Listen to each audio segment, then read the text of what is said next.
Bonjour les amis, donc aujourd'hui je vais relire ça parce que pendant le live ça a vraiment beaucoup bugué. Donc je sais pas pourquoi, désolé. Donc je vais rattraper en vidéo. Donc je vais relire. Qui est le lézard? Une bête à sang-froid. C'est surtout en été que le lézard court sur les murs. Immobile, il profite de la lumière de l'été. C'est un reptile comme les serpents. Il a 4 pattes, une queue et il a le sang-froid. Un lézard sur un mur. La recherche de nourriture. Le lézard se nourrit de mouches et d'insectes plus petits. Il chasse surtout la nuit. Si le lézard est pourchassé par un animal, il se cache dans les murs ou les roches. Si on lui attrape la queue, il se détache. Mais ce n'est pas grave. Il repoussera. Décris le lézard. On peut décrire le lézard ici. À quelle famille d'animaux appartiennent? Aux reptiles. C'est un reptile. Que mange-t-il? De mouches et d'insectes plus petits. Que fait-il s'il est pourchassé? Il se cache dans les murs ou les roches. Est-ce grave si un lézard perd sa queue? La réponse est là. Si on lui attrape la queue, il se détache. Et c'est pas grave, parce qu'il est marqué là. Pourquoi? Car elle repoussera. Elle repoussera. Donc on va passer à la prochaine histoire. La grosse faim. Un petit bonhomme. C'est le matin. Dans la ville, il y a une rue. Dans la rue, il y a une maison. Dans la maison, il y a une chambre. Dans la chambre, il y a un lit. Dans le lit, il y a un petit bonhomme. Et dans le petit bonhomme, il y a son ventre tout vide. Le petit bonhomme sort de son lit et de son pyjama. Et enfin de sa chambre, il rentre dans ses habits et descend à la cuisine. Il ouvre le placard, il est vide. L'armoire, il est vide. La huche, il est vide. La grosse faim du petit bonhomme. Pierre Gley, Didier Jeunesse. Qui est le héros? C'est le petit bonhomme, comme il est marqué. Où est-il? Dans une maison, après dans sa chambre, dans le lit, etc. Quel est le problème du petit bonhomme? C'est qu'il a faim et son ventre est tout vide. Invente une suite à l'histoire. Invente une suite à l'histoire. Le petit bonhomme demande à sa mère qui achète de la nourriture et sa mère achète de la nourriture. Il n'y a pas d'autre façon. Gruffalo. Une petite souris se promène dans un bois très sombre. Un renard l'aperçoit et la trouve bien appétissante.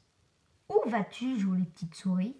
Viens, je t'invite à déjeuner dans mon immeuble de demeure.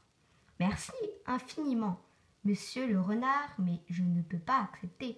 J'ai rendez-vous avec un gruffalo. Un gruffalo? C'est quoi un gruffalo? Comment vous ne connaissez pas le gruffalo?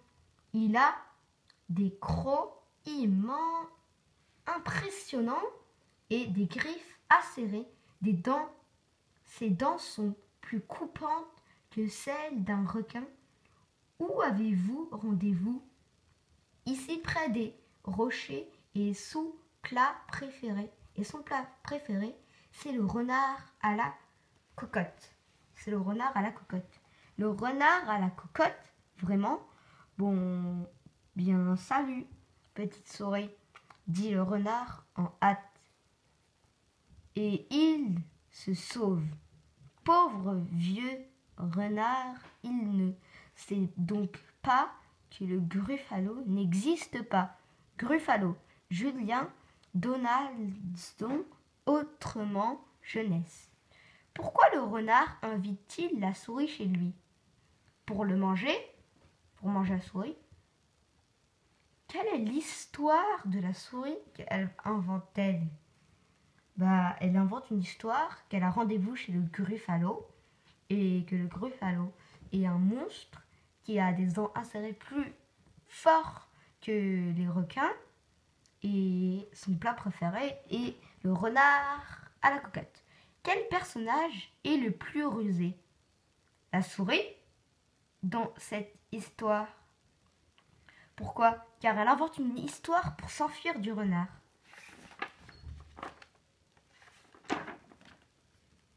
Une, deux, trois souris. Aujourd'hui, il fait beau, les souris jouent dans la prairie et elles prennent bien garde aux serpents. Mais quand elles ont joué, les souris sont fatiguées. Alors, elles oublient le serpent et toutes, elles font la sieste. Pendant qu'elles dorment, le serpent affamé cherche son déjeuner. En route, il trouve un grand bocal.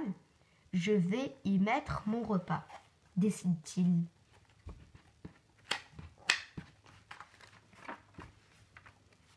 Bientôt, il découvre trois souris endormies, des petites souris fondantes et savoureuses. D'abord, je compte, puis je les mange. Se dit le serpent. En voilà une, deux, trois. Le serpent dépose les souris dans le bocal, mais il a très faim. Trois souris, c'est un peu maigre. Une, deux, trois souris. Une Hélène Slow Wash Mi-Jade édition. Que font les souris dans la prairie? Elles jouent. Que fait le serpent pendant que les souris dorment? Il cherche la nourriture. Pourquoi? Car il a faim. Pourquoi, dit-il? C'est un peu maigre, car ils sont petites et il n'y a pas beaucoup de souris. Invente la suite de l'histoire.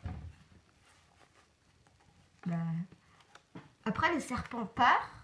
Il essaie de chercher des autres souris. Et pour l'instant, les souris montent sur les uns et les autres et s'échappent. Niki de Saint-Phal, une artiste sculpteur. Niki de Saint-Phal, 1930-2002, est une artiste française. À 22 ans, elle rencontre des artistes et commence à peindre, mais très vite. Elle préfère les volumes et attirée par les sculptures. Elle utilise des matériaux très différents, les plâtres, le plastique, le métal, le papier mâché, et elle met de la couleur partout. Les nanas, à partir de 1965, elle produit les nanas des sculptures en papier mâché et en polyester. Drôle de coloré, elle semble légère comme des ballons. Les nanas sont grandes femmes rondes et bariolées. Des sculptures dans les rues. Les nanas mettent de la gaieté dans les musées, mais aussi dans les jardins et les rues de nombreuses villes du monde. Niki Saint-Phal a en effet produit de nombreuses nanas monumentales, mais aussi des fontaines pour décorer Paris. Hanovre, à Stockholm, en Suède, Niki de Saint-Phal a construit une nana si grande que l'on peut rentrer dedans. Elle contient même plusieurs salles, un cinéma et un restaurant.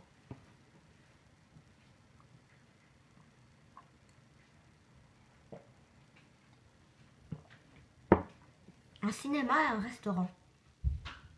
Qui est Niki de Saint-Phal? C'est une artiste. Pourquoi préfère-t-elle la sculpture à la peinture?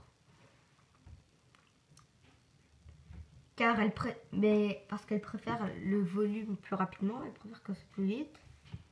Décris une nana de Niki de Saint-Phal. Franchement, c'est dur, donc je n'arrive pas. Pourquoi les nanas de Stockholm est-elle originale? Je sais pas. Renard et Chanteclair. Décor extérieur. Ah non, c'est pas ça. Les poules. Chanteclair, Chanteclair. Il y a un ennemi dans le poulailler. Chanteclair. Allons, allons, du calme, mes amis. Je suis là. Il n'y a pas de danger.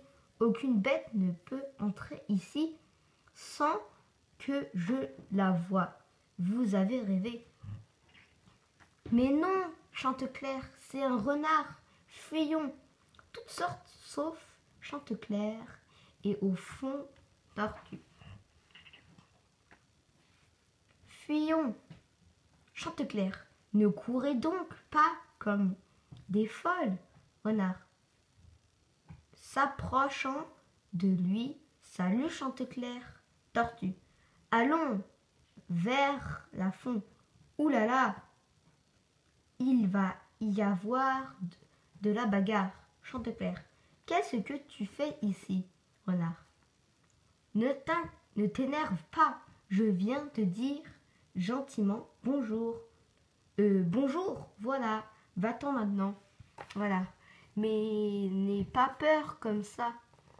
Tu ne sais pas que tous les animaux doivent faire la paix si le lion ne croit qu'il a décidé. À partir d'aujourd'hui, les loups et les agneaux, les chats et les chiens, les poules, les coqs et moi, nous devons nous aimer. Chanteclair, ah, tu es sûr? Absolument. Mais non, ne le crois pas. Le petit théâtre renard. Voilà. Qui sont les personnages? Les poules, Chanteclair et le renard. Comment sais-tu qui parle? Car il y a la personne qui parle et il y a les deux petits points. Par exemple, Chanteclair, deux petits points, renard, petit point, Chanteclair, etc., etc. Pourquoi toutes les poules s'enfuient-elles? C'est ça? Elles s'enfuient parce qu'il y a un renard. Que veut le renard? Il veut dire bonjour. Pourquoi les tortues dit-elle à Chanteclair? Mais non, ne le crois pas. Car le renard est rusé et il a inventé cette histoire du loup, le roi, du lion, le roi a décidé de faire la paix. Boucle d'or et les 7 ours. La la la, manger. La la la, dormir. Oh, on a été cambriolés. Le placard a été dévalisé. On a tout mangé dans mon bol. Dans le mien aussi. Ah, venez voir dans notre chambre. Oh, une géante. Elle a pris tous nos lits. Aïe, aïe, aïe. Qu'est-ce qu'on va faire? Il faut appeler le prince tueur de géants. Bravo. Et voilà nos ours partis chercher du secours. Que découvrent les 7 ours nains quand ils rentrent chez eux? Tous leurs bols qui m'étaient mangés, le placard dévalisé, c'est bien ça. Et ils ont trouvé une géante. Que Que trouvent-ils dans la chambre? Ils ont trouvé une géante. Que décident-ils de faire? Après le prince des tueurs de gens, à quel conte cette bande dessinée te fait-elle penser? À Boucle d'or et 7 ours, non? Boucle d'or et ours. Ce matin, petite sœur Lee a mis sur son dos un sac de toile brune. Dans ce sac se tient bien serré tous les grains de riz que ses parents ont récoltés précieusement dans la plaine à côté du grand fleuve. Et petite sœur Lee est partie en courant pour vendre ce riz au marché. Petite sœur Lee court. Mais soudain, un canard sauvage se pose devant elle. Petite sœur Lee, donne-moi du riz. Moi, avec le riz, j'efface les ennemis. Petite sœur Lee ne doit pas gaspiller le riz. Elle doit le vendre car ses parents ont besoin d'argent. Mais elle trouve extraordinaire qu'un canard soit capable de tant de bonté. Alors, elle ouvre doucement le sac de toile brune et c'est avec plaisir qu'elle offre une petite poignée de riz à un canard si gentil. Et le canard s'envole en lui disant merci. À l'entrée de la forêt de bambou, petite sœur Lee court toujours quand soudain un panda se présente devant elle. Petite sœur Lee, donne-moi du riz. Moi, avec le riz, je combats les méchants. Petite sœur Lee trouve formidable qu'un panda soit capable de tant de courage. Alors, elle ouvre une nouvelle fois le sac de toile et c'est avec joie qu'elle offre une petite poignée de riz à un panda si courageux. Et le panda se sauve en lui disant merci.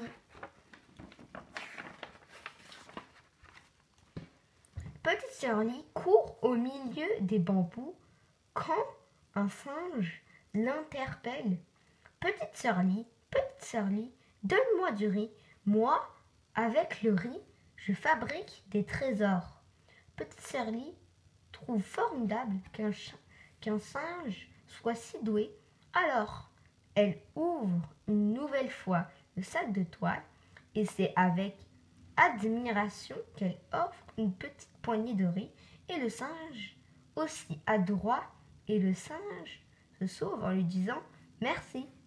Comment s'appelle la petite fille? Elle s'appelle Petite sœur Lee. Que doit-elle faire de son sac? Le vendre au marché? Quels animaux rencontre-t-elle? Un canard, un panda et un singe. Pourquoi leur donne du riz? Car ils ont des pouvoirs, c'est ça, oui. Crapaud. Voici l'histoire d'un crapaud monstrueux, un crapaud boueux, un crapaud visqueux, un crapaud gluant, collant, poisseux, un crapaud puant, pestillant-il et nauséabond, empestant les vases vestides. Les vases festides. Il est couvert de verrues, de pustules, tout tacheté de mouchetis,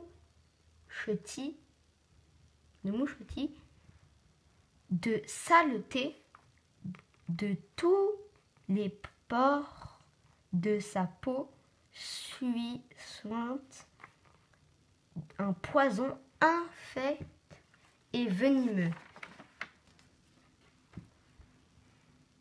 Le crapaud monstrueux, vorace et insatiable, est un mâchonneur de mouches, un croqueur de coléoptères, un avaleur de vers de terre. Il est mal habillé et balourd, étourdi et lent, il ne voit pas. À 3 pas, il se tendine tout lourdement et clignant les yeux et battant des paupières, tombe la tête, la première dans la gueule d'un monstre. Burk, rugit le monstre, recrachant le crapaud soulagé, ravi, le crapaud sain et sauf, finalement très heureux, le crapaud qui sourit d'un sourire monstrueux. Il est là son sourire.